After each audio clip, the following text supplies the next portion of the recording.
Atëherë, në një moment kur Shqipëria po përballet me një sër skandalesh dhe akuzash të vazhdueshme për korrupsion, ndërsa pakënaqësia qytetare po rritet, por pa u përkthyer gjithmonë në reagim të organizuar, ku zëria e aktivistëve të shoqërisë civile po bëhet gjithnjë e më e rëndësishëm. Cilat janë arsyet kryesore që ju shtyn të organizoni këtë protestë kundër çmimeve të naftës dhe çfarë kërkon konkretisht shoqëria civile nga qeveria për këtë çështje? Në fakt, për sa i përket reagimit qytetar mbi kauza të ndryshme, kryesisht për sa i përket ditës së sotme që është thirrur një protestë mbi rritjen e çmimit të karburantit, patjetër ajo çfarë kërkohet është ndërhyrja e qeverisë shqiptare në mënyrë që çmimi të mos jetë i papërballueshëm për shoqërinë shqiptare. Si një nga pjesëmarrësit që do jetë sot në këtë protestë, mund të them që ajo çfarë ne duhet të bëjmë dhe ajo çfarë shoqëria duhet kuptojë është se duhet të ushtrojë gjithmonë presion ndaj hallkave dhe qeverisë dhe shtetit në mënyrë që të ketë reagim. Do të kuptojmë se çmimi i rritjes së karburantit dhe i naftës patjetër që vjen për arsye të asaj çfarë po ndodh tani më në botë për shkak të luftës, por nga ana tjetër duhet të kuptojmë që ajo çfarë po ndodh me shtetet fqinje, çfarë po ndodh në Itali, në Greqi, në Kosovë, që edhe kemi shumë afër në rajon, është patjetër një ndërhyrje e qeverisë në mënyrë që të mbrojë qytetarët nga rritja e papërballueshme e çmimit të naftës. Kështu që unë si aktiviste, si qytetare, por edhe si përfaqësuese e Shqipëria bëhet, mendoj që ajo çfarë duhet bëjë patjetër qeveria shqiptare është ndërhyrje urgjente në taksa. Duhet të kuptojmë që çmimi i naftës, i karburantit në Shqipëri është i papërballueshëm dhe është më i lartë se vendet fqinj dhe se në Europë për shkak të taksave. Dhe një nga ato është patjetër edhe TVSH-ja dhe ne të paktën kërkojmë që çmimi i TVSH-s të pezullohet deri në momentin që në tregjet ndërkombëtare të ketë një stabilizim të çmimit të karburantit. Është nga vetë qeveria shqiptare dhe nga vetë kryeministri Rama para 2 ditësh që do ketë një ulje të taksës së akcizës me 20% nëse çmimi do arrijë 220 lekë për litër, por ajo çfarë unë kam parë pikërisht në ditën e djeshme është se çmimi në disa karburante ka kaluar këtë vlerë dhe deri më sot reagimi të ndërhyrjes së qeverisë shqiptare mbetet thuajse zero. Deri më tani kemi dëgjuar vetëm ligjërata, kemi parë premtime, por nuk ka një reagim dhe një ndërhyrje në atë çfarë po ndodh me çmimin e karburantit në Shqipëri, e cila mund të sjellë më vonë edhe rritje patjetër të ushqimeve të shportës apo të çmimeve të tjera. Nëse kërkesat tuaja nuk do të merren parasysh, cili është hapi juaj i radhës?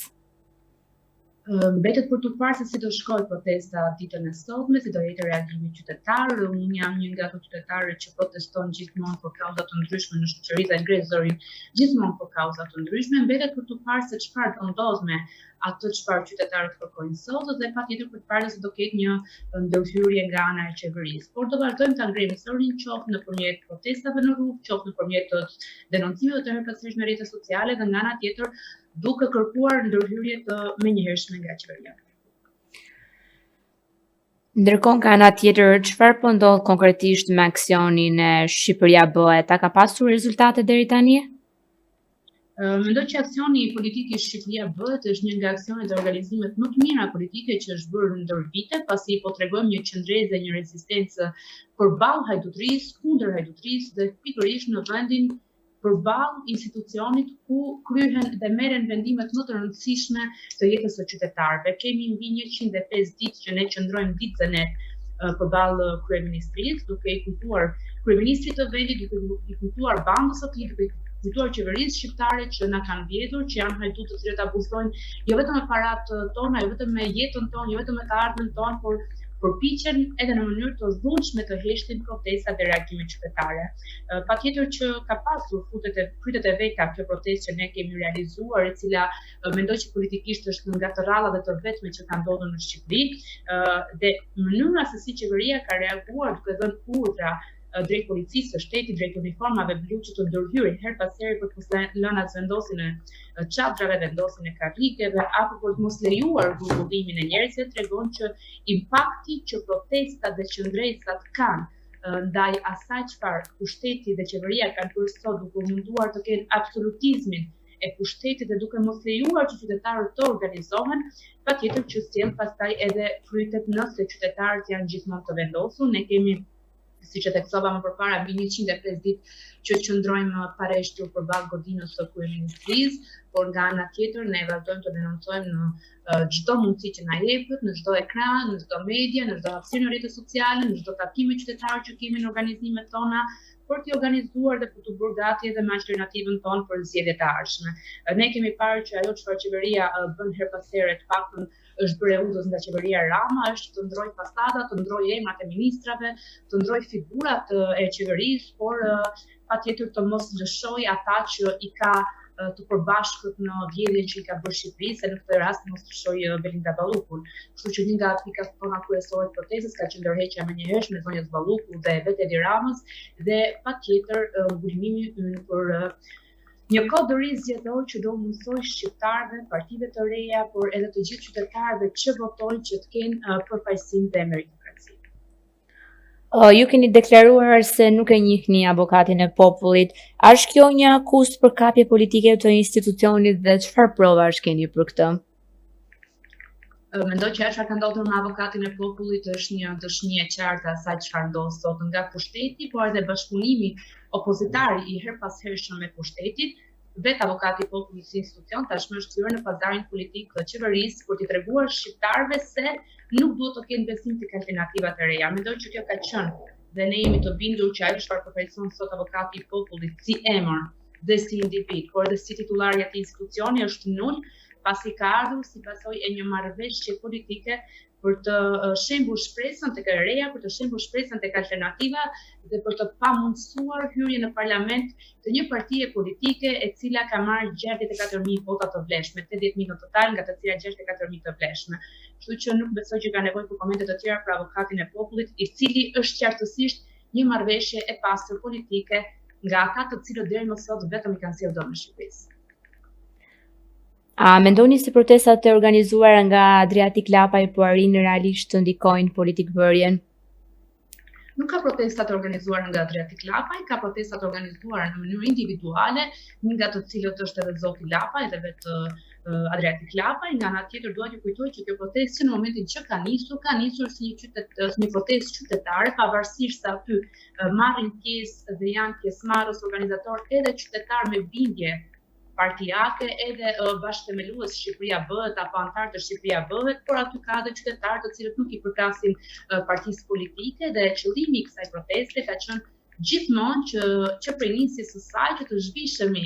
nga ngjyrimi partijak, të zhvishemi nga logoja partijake, të zhvishemi nga ideja e të qenurit thjesht përfaqësues të një partie politike, por të kuptojmë që reagimi duhet të ndodhë edhe për te ndasive partijake, ndasive politike, logove, flamujve, dhe për t'i dhënë Shqipërisë, por edhe të ardhmes në Shqipëri një model ndryshe proteste. Patjetër që ndoshta emri i Adriatikut apo pjesëmarrja disa prej nesh që tani më kemi dhe një ngjyrim partijak e bën të duket të gjithën si një protestë apo një organizim politik dhe partijak, por duhet të theksoj që kjo protestë që në nisje të saj e ka pasur të gjithë fokusin për të organizuar dhe për të vazhduar para si një protestë e cila nuk e ka fokusin vetëm tek programi, logoja, ngjyrat apo klamuri i Shqipëria Bëhet, pasi mund të kishim thirrë disa protesta vetëm në logo, me logon ton, me emrin ton, por kemi dashur t'i themi qytetarëve që është koha për Shqipërinë, është koha për një bashkim të madh për te asaj çfarë na ndante, është koha për të vënë të gjithë përballë hajdutërisë, përballë korrupsionit. Pra nuk ka të mesme, sot jemi palë me hajdutërinë dhe palë me korrupsionin, o jemi kundër tyre. Në cilën pikë është Shqipëria sot me gjithë shpërtimin e skandaleve që ka, çfarë po bëhet gabim nga opozita për aq kohë sa korrupsioni vijon në masa galopante? Ajo çfarë ndodh sot në Shqipëri është që kemi një bandë e cila ka marrë peng shtetin dhe nuk është më vetëm çështje opozite, nuk është më vetëm çështje partie, është çështje e shqiptarëve për të reaguar. Duhet të kuptojmë se ajo çfarë po ndodh sot me qeverinë shqiptare, në mënyrën se si nuk po qeverisën shqiptarët, në mënyrën se si po vidhen shqiptarët, në mënyrën se si nuk po mbrohen shqiptarët, nuk është më çështje vetëm e një partie politike apo një opozite. Kështu që është çështja se si duhet të vihemi të gjithë ne si qytetarë përballë të keqes, përballë korrupsionit dhe përballë hajdutëve. Patjetër që ajo çfarë po ndodh me dosjet të cilat dita ditës po dalin zbuluar nga institucionet e drejtësisë me përfshirjen e ministrave, zyrtarëve të lartë shtetit, deputetëve, me mbrojtjen që po bëhet, tregon që nëse ky vend nuk arrin të reagojë,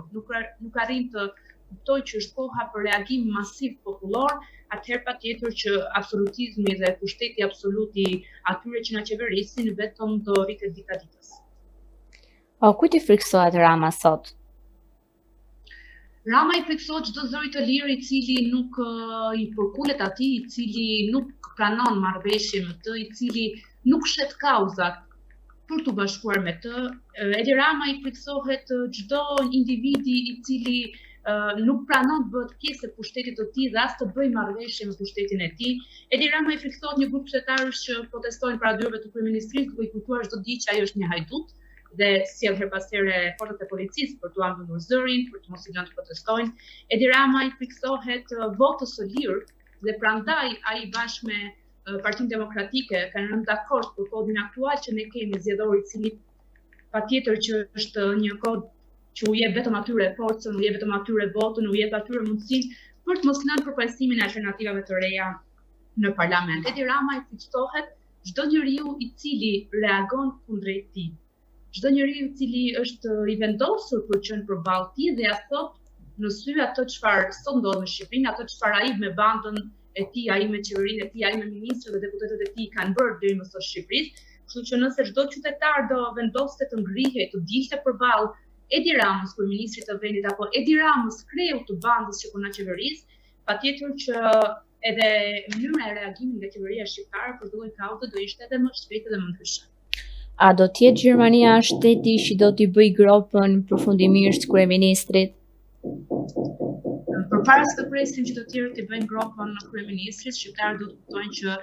zgjidhjen e kemi në dorë vetë si popull dhe duhet të ngrihemi vetë si popull. Nuk kemi pse presim nga askush nëse ne nuk ngrihemi rreth parë problematikat tona, për situata që ne na rrezojnë dhe për atë çfarë ne na pret drejt ata çdo ditë.